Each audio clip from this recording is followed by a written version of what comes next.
The sky above Kepler-7 had turned into a graveyard of light.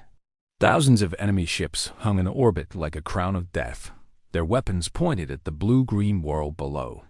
For 63 days, the Victari Dominion had surrounded the human colony, cutting off all supply lines and communication with the rest of human space. The people of Kepler-7 watched their shields weaken day by day. They counted their remaining food. They held their children close at night and wondered if tomorrow would be their last. Governor Elena Vasquez stood in the command center of New Helsinki, the capital city. Her face showed the exhaustion of 2 months without proper sleep. Around her, officers worked at their stations, monitoring the orbital blockade that strangled their world. The main display showed the enemy fleet in terrifying detail.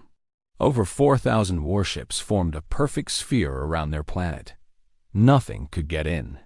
Nothing could get out. Shield generators at 31%, reported Commander James Chen. His voice was calm, but his hand shook slightly. At current bombardment rates, we have maybe 2 weeks before complete failure. Elena nodded slowly. She had heard this report many times. Each day, the numbers got worse. The Victari fired constant streams of energy at their planetary shields, wearing them down like water eroding stone. They were not trying to destroy the planet quickly. They wanted humanity to suffer. They wanted to make an example. The war between humanity and the Victari Dominion had started 3 years ago over a misunderstanding about territory. It had grown into something much worse. The Victari were an ancient species. They had ruled this part of the galaxy for 10,000 years. They saw humans as insects that had crawled out of their small corner of space and dared to build an empire. The siege of Kepler-7 was meant to teach humanity its place. In the residential district of New Helsinki, a young teacher named Sarah Park gathered her students in a basement shelter. The children ranged from 6 to 12 years old. Their parents were either working in essential services or already dead from the early bombardments. Sarah had become their protector, their source of hope in a hopeless situation. "Tell us the story again," begged a small boy named Marcus. "About the fleet." Sarah smiled despite everything. She sat down among the children and began the story they had heard 100 times. Far away, beyond the blockade, the human Imperial fleet is coming. They are gathering every ship we have.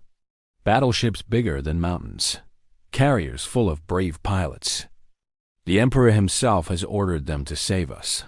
How do you know they are coming? Asked a girl named Lily.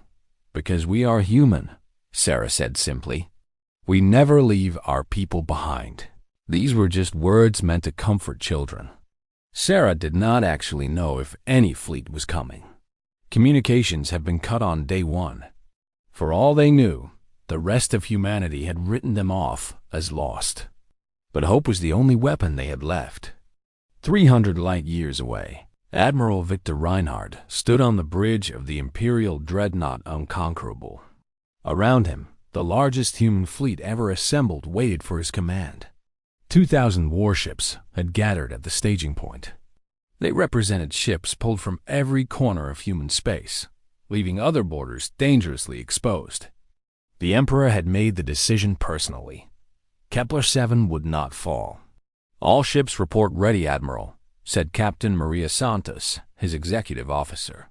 "Fleet is at full combat status." Victor stared at the tactical display. Intelligence showed the enemy had over 4,000 ships around Kepler-7. His fleet was outnumbered 2 to 1. By all military logic, this attack was suicide. The Victari had better technology. They had more experience. They had home field advantage. But Victor remembered something his grandfather had told him as a child. Humans were not successful because they were the strongest or the smartest.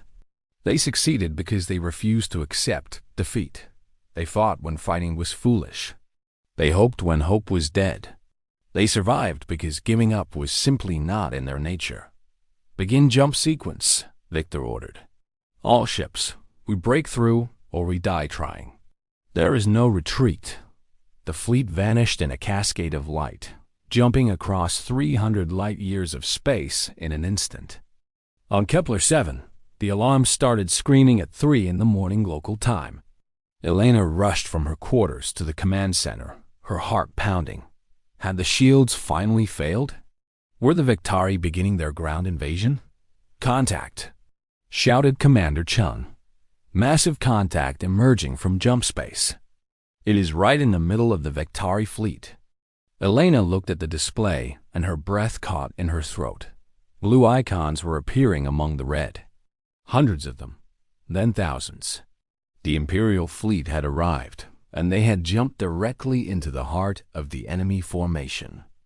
It was a tactic that should have been impossible. Normal military doctrine said you never jumped into an enemy fleet. The exit point would be chaos. Ships could collide with each other or emerge right in front of enemy weapons. But the Imperial navigators had calculated the jump with inhuman precision. Every ship emerged exactly where it needed to be. Admiral Reinhardt felt the unconquerable shake as it translated back into normal space. Through the viewports, he could see Vektari ships all around them. For one frozen moment, both fleets seemed stunned by what had just happened. "All batteries, fire!" Victor commanded. Space turned into an inferno of light. Human weapons, designed specifically to counter Vektari shields, tore into enemy ships at point-blank range. The Vektari had expected to fight at a distance. They had not prepared for this kind of close-quarters madness. Their longer-range weapons became liabilities when the enemy was right next to them. The Unconquerable's main batteries discharged into a Vektari battlecruiser less than 2 kilometers away. The enemy ship's shields flared and collapsed. A second shot tore through its hull, breaking it in half. Debris scattered in all directions. But the Vektari were not helpless. They recovered from their shock quickly. Their own weapons began to find targets. Human ships exploded as concentrated fire overwhelmed their defenses. The carrier Resolute took a direct hit to its reactor and vanished in a ball of nuclear fire, taking 2,000 crew members with it. "Losses are heavy, Admiral," Captain Santos reported. "We have lost 47 ships in the first 3 minutes. Press the attack," Victor responded. "Keep them off balance. They cannot use their numbers if we are in their faces." The battle became a swirling nightmare of destruction. Ships from both sides died by the hundreds.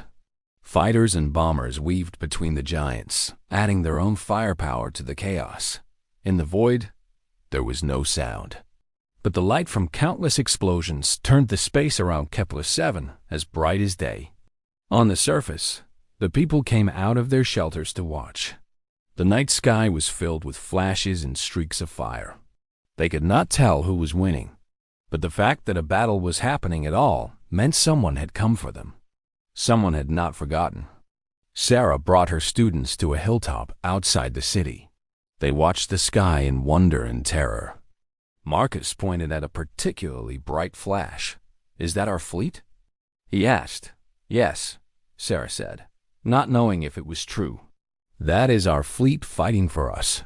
In orbit, the battle had reached its critical point. Both sides had taken terrible losses. The Vektari still had more ships, but the humans had broken their formation. The perfect sphere had become a scattered mess.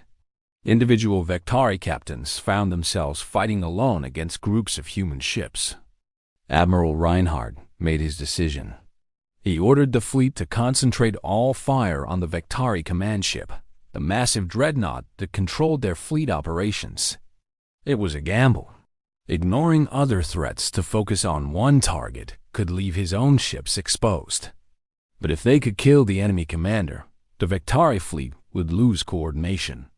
200 human ships turned their weapons on the Vektari flagship. The massive vessel's shields held for almost a full minute under the combined assault. Vektari escort ships tried desperately to intervene, but human cruisers blocked their path, sacrificing themselves to buy time. Finally, the flagship's shields collapsed. A volley of nuclear warheads slammed into its hull. The ship, over 10 kilometers long, broke apart in a spectacular explosion that was visible from the planet's surface. With their command ship gone, The Vectari fleet lost its coordination. Ships began fighting independently, without the overall strategy that had made them so dangerous. Some tried to flee. Others fought with desperate fury. But the tide had turned. Governor Elena watched the tactical display with tears streaming down her face. The red icons were disappearing faster than the blue ones now. After 63 days of despair, they were actually winning. "Open a channel to the fleet," she ordered. "Tell them we see them. Tell them we never lost hope." The message went out, and Admiral Reinhard heard it on his bridge. He allowed himself a small smile despite the destruction around him. This was why they fought. This was why they sacrificed. Not for glory or conquest, but for the simple truth that humans protected their own. The battle lasted another 4 hours. When it was over, the Vectari fleet had been reduced to scattered survivors fleeing into deep space. Humanity had lost nearly 800 ships and countless brave souls. But Kepler-7 was free. The first shuttles from the relief fleet began landing at dawn. They carried food, medicine, and replacement parts for the shield generators. They also carried news. The victory at Kepler-7 had shocked the Vectari Dominion. For the first time in their long history, they had been defeated in open battle by what they considered a primitive species. Sarah watched the shuttles descend with her students gathered around her. Marcus tugged at her sleeve. "I told you they would come," he said. Sarah laughed and hugged him. "Yes, you did." In the years that followed, the siege of Kepler-7 became a turning point in the war. The Vectari, humbled by their defeat, eventually agreed to peace negotiations. They had learned what other species in the galaxy were beginning to understand. Humans were not insects to be crushed. They were something far more dangerous. They were survivors. They were fighters. They never abandoned their own. Admiral Reinhard retired as a hero, though he always said the real heroes were those who died in the battle. Governor Elena continued to lead Kepler-7, rebuilding what had been damaged. Sarah kept teaching, always telling her students the story of the siege and the fleet that broke it. And somewhere in the vastness of space, other civilizations watched and took note. Humanity had proven something important that day. They were not a species to be underestimated. They had earned their place among the stars, not through diplomacy or trade, but through the oldest proof of strength. They had fought, and they had won. The siege was broken. The people were saved. And the galaxy would never look at humanity the same way again.